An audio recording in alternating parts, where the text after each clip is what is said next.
want to thank all of you. You got some really good questions from the audience, so we're just going to go straight into this.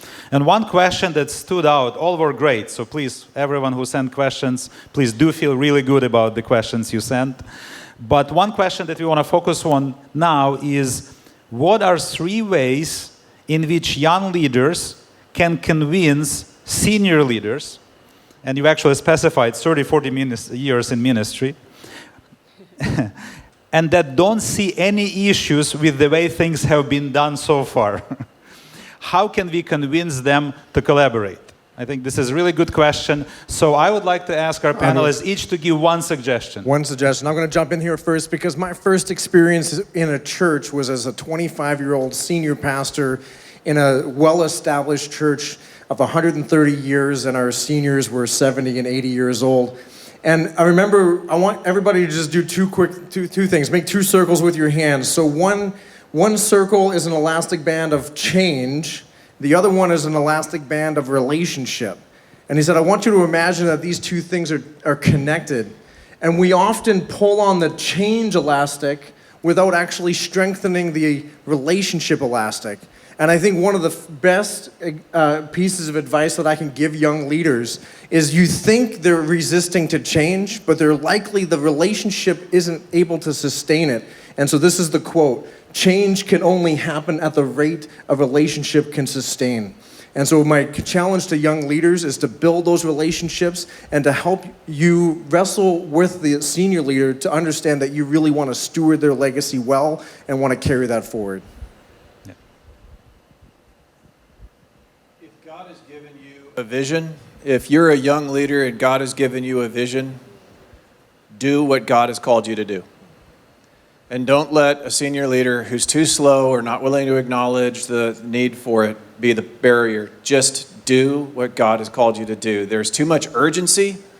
There's too much importance. What's happening in the pace of change that Michael mentioned, the pace of culture is insane. We can't wait. So if you're a young leader with a vision and a passion, do what God has called you to do.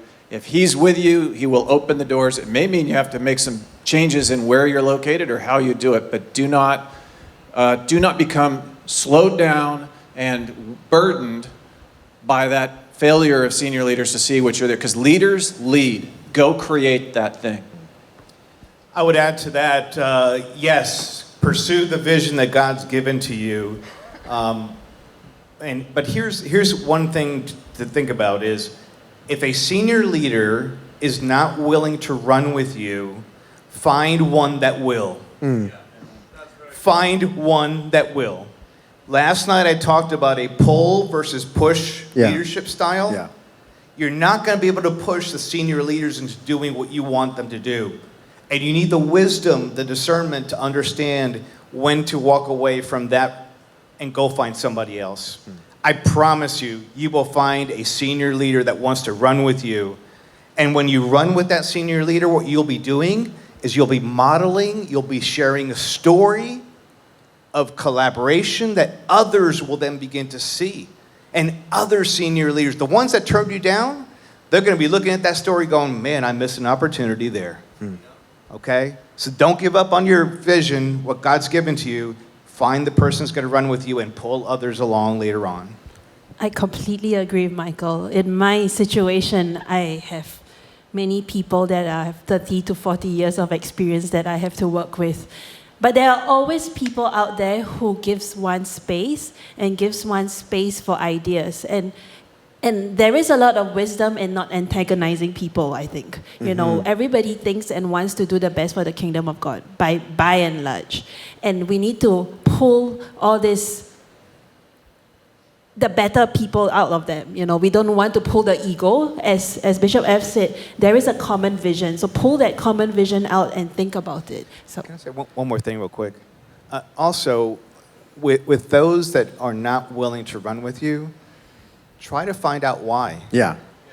Because I always learn from people that reject me. Yeah. And they help me shape my vision further, develop more clarity, so that when you go to the next senior leader, you're sharper with your Yeah. delivery. I think that's why I want to emphasize the relationship, because it's about a trust piece, Yes, right? It's like absolutely. they might not be disagreeing with, like they might be disagreeing with me, but it's because we don't have vulnerability and trust and honesty, right? Yeah. All right, we're going to go to completely different questions with no relationships. We want to talk about technology. We've been using the Commission app, and the question reads, I'll just read it out there if I can find it. As technology and digitization facilitates and allows for more collaboration, example commissioned, what must we take note of to ensure our unity is still based on love and not just there to complete tasks or run programs?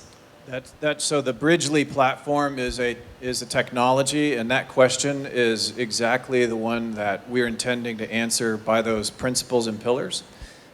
Because as technology is neutral, it can accelerate the good or the bad. So there are design principles that need to be inside of the tech and how the user is using the tech. But at the end of the day, it's accelerating who you are. So being a loving person, being a disciple, learning to live out that faith in your culture and whatever's ahead, that doesn't change. But it doesn't matter that the tech itself is designed with those principles in mind. Well, and I think that's so key, right? Because of how algorithms work. And again, it reflects back to us the things that we're kind of portraying out there. And so I think we actually have to be really intentional if we're going to maximize technology and leverage it. Because I think that's where I talk about sameness, right? And really we just create echo chambers that reinforce our own prejudice and bias. So we've got to be really intentional, I think. I think technology is incredible, right? I'm walking out of here with friends all over the world. But we need to really be intentional to make sure that we're engaging differences and variety. My concern with technology is that it might become, and maybe it has already in some circles, it might become a community building blocker.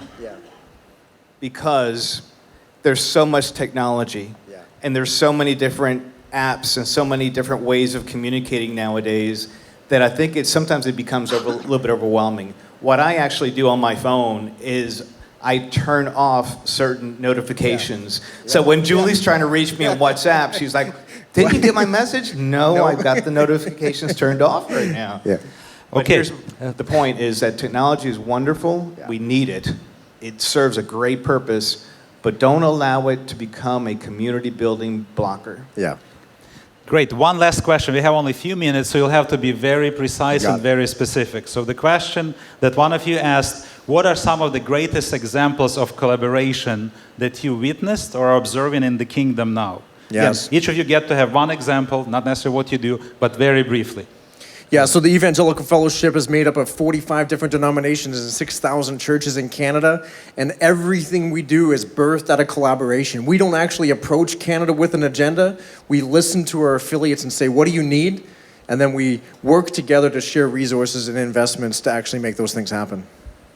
Well, I think Bishop F. shared some examples this morning from the Philippines, which were encouraging. I think there are a lot of cases where ministries align around a shared mission.